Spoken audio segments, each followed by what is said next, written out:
Hello everyone, welcome to the next part of this video series. आज हम बाकी के जो क्वेश्चन रह गए थे उसको कवर करेंगे। एक बात मैं आपको बता दे रही हूँ कि मैं बेसिकली जो कवर कर रही हूँ वो एनसीईआरटी है, जो कि बोर्ड के लिए बहुत ही ज़्यादा इंपॉर्टेंट है। साथ ही साथ अगर आप किसी भी कॉम्पिटिटिव एग्ज़ाम की तैयारी कर रहे हैं लाइक एसएससी, नीट, रेलवे और किसी भी, तो अगर आप बेसिकली जो देखेंगे उसका बेस जो लेकर चलते हैं ना वो एनसीईआरटी लेकर चलते हैं। तो एनसीईआरटी का अगर क्वेश्चन आप देख लेंगे और उसे एक बार समझ लेंगे तो ये काफ़ी बेनिफिशियल है उन लोगों के लिए भी जो दूसरे कॉम्पिटिटिव एग्ज़ाम की तैयारी कर रहे हैं। मैं बस क्वेश्चन को लेकर चल रही हूँ। इसमें नेक्स्ट क्वेश्चन जो है वो पूछ रहे हैं which of the following statement true for yeast. Yeast के लिए इसमें से कौन सा स्टेटमेंट सही है।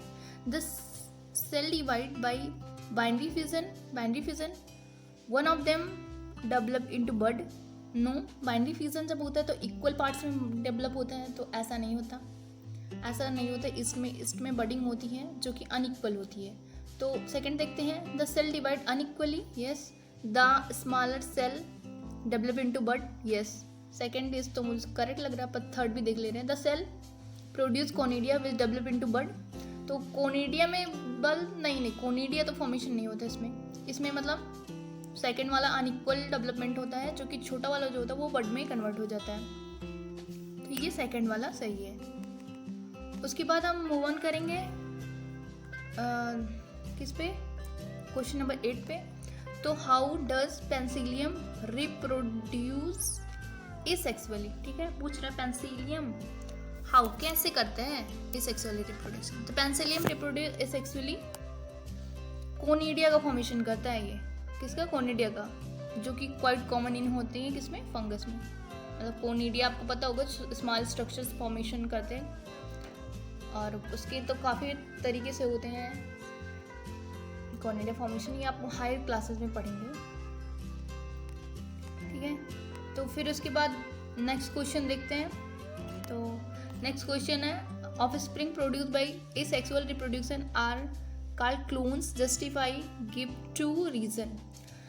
इसमें पूछ रहे हैं जो ऑफस्प्रिंग होते हैं एसेक्सुअल रिप्रोडक्शन में उसे क्लोन कहते हैं। क्यों, ऐसा क्यों। ये हॉट्स का क्वेश्चन है, 2010 में आया हुआ क्वेश्चन है। तो offspring produced by asexual reproduction is called clone because they are morphologically, ठीक है, morphologically similar to their parents, they have the genetic composition on their parents same। मतलब उनका जो मॉर्फोलॉजी होती है और जो जेनेटिक कंपोजिशन होता है वो दोनों सेम होता है, मतलब एकदम ही सेम ही होंगे। क्लोन्स का मतलब ही क्या है कि वो जेनेटिकली और मॉर्फोलॉजिकली फिजियोलॉजिकली जितने भी तरीके के हों वो सिमिलर दिखें, तो उन्हें हम क्लोन्स बोलते हैं।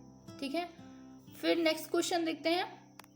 नेक्स्ट क्वेश्चन है mention the characteristic features and function of the spore in some algae. ये भी 2010 में पूछा हुआ क्वेश्चन है। तो क्या पूछा, फंक्शन ऑफ जो स्पोर इन सम एल्गी, जो स्पोर का जो होता है वो क्या होता है फंक्शन।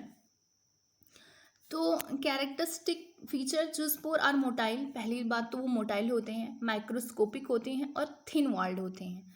फंक्शन क्या होता है, जो spore are asexual reproductive structure which help in the multiplication of algae. तो ये क्या करते हैं, सबसे पहले तो ये मोटाइल होते हैं। अगर देखो ये लोग पानी में डेवलपमेंट हुआ था ना एल्गी का, तो एल्गी को जो होते हैं ना उन्हें मोटेलिटी, मतलब अगर उन्हें जेनेटिकली थोड़ा तो मॉडिफाइड होना चाहिए ना इवोल्यूशन के लिए, तो इनमें क्या डेवलप हुआ था ना, जो स्पोर्स डेवलप हुए जो कि मोटाइल होते हैं और वो वन प्लेस टू अनदर किसके थ्रू जाते हैं, वो वाटर के थ्रू जाते हैं। तो पहली बात तो जो स्पोर जो होते हैं वो मोटाइल होते हैं, दूसरा माइक्रोस्कोपिक बहुत छोटे होते हैं और थिन वॉल्ड होते हैं, ताकि वो अच्छे से जल्दी रैप्चर हो सके जब दूसरे प्लांट तक पहुँचे। ठीक है, और फंक्शन क्या होता है, तो एसेक्सुअल रिप्रोडक्टिव स्ट्रक्चर होते हैं और ये मल्टीप्लिकेशन ऑफ एल्गी।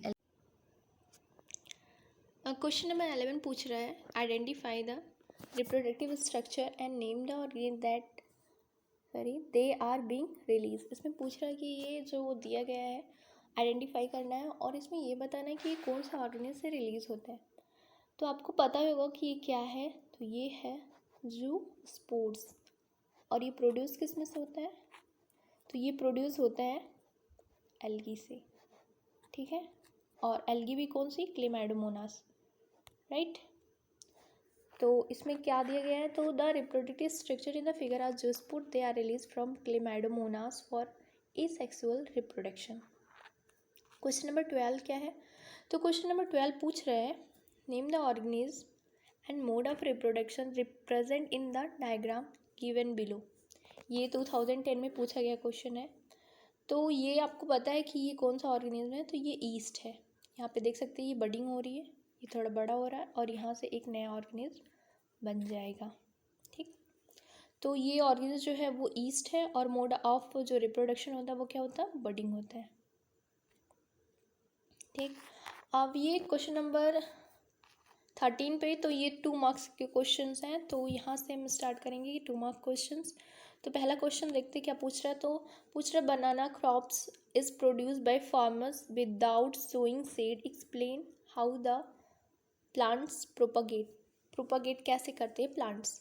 ये पूछ रहा है कि अगर उसमें सीड भी नहीं रहता तो बिना सीड के कैसे, मतलब सीड तो होता है उसमें पर हम उसे सोइंग नहीं करते, मतलब कोई भी फार्मर उसे सो नहीं करता, वो डायरेक्ट एक राइजोम होता है ना उसमें, उससे ही करता है। तो banana crop is cultivated by farmer through vegetative propagation. तो ये वेजिटेटिव प्रोपागेशन यानी वेजिटेटिव रिप्रोडक्शन के थ्रू होता है।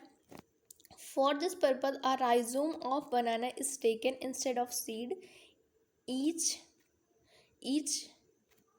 Piece from rhizome is able to give rise to new plant. मतलब जितने भी पीस निकलते हैं राइजोम से तो वो क्या करते हैं, एक नया प्लांट बनाने के लिए कैपेबल होते हैं। फिर ये ख़त्म हो गया आपका 2 मार्क क्वेश्चंस।